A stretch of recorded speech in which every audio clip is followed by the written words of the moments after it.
où l'on reparle de la rentrée scolaire vue sous l'angle syndical cette fois. La Fédération syndicale unitaire a un point de vue diamétralement opposé à celui de l'autorité académique.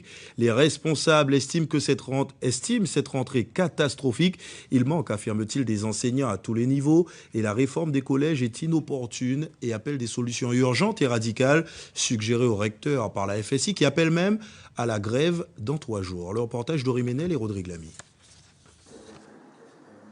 Selon la FSU, le contingent d'enseignants nécessaire à assurer cette rentrée aurait été mal calculé, d'où des mesures d'urgence à prendre, notamment dans le premier degré.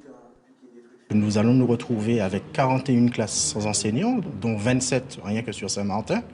Aujourd'hui, donc, nous allons sûrement nous retrouver avec énormément de personnel précaire dans les écoles du premier degré, puisque aujourd'hui, le recteur est dans l'incapacité de nous affirmer qu'il fera donc constitution d'une liste complémentaire au concours et fera de telle façon que justement des gens qui se sont justement intéressés au métier de l'enseignement puissent prendre ces postes.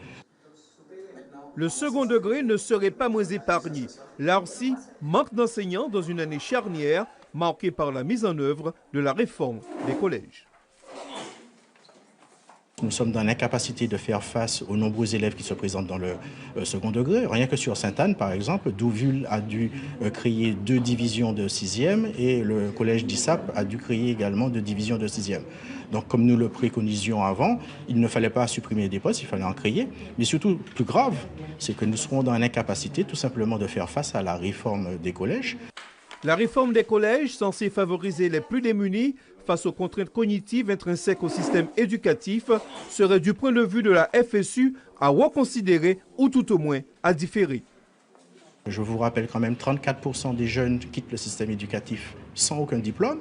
Et donc ce n'est pas avec moins d'écoles qu'on va mieux réussir, c'est avec plus d'écoles, c'est avec plus d'heures de cours, c'est avec plus d'enseignants formés que nous allons faire face justement à la difficulté. Et donc aujourd'hui, il serait temps tout simplement qu'on aille dans ce sens-là, c'est-à-dire démultiplier le nombre de postes au concours pour que les jeunes Guadeloupéens puissent accéder à l'emploi. Et Dieu seul sait s'il faudrait leur faire accéder à l'emploi. 60% des moins de 25 ans sont au chômage. Le regard syndical s'oppose logiquement à celui de l'autorité académique. Dans ce concert de récrimination, pas étonnant alors que le SNES et le SNEP FSU appellent à la grève le 8 septembre.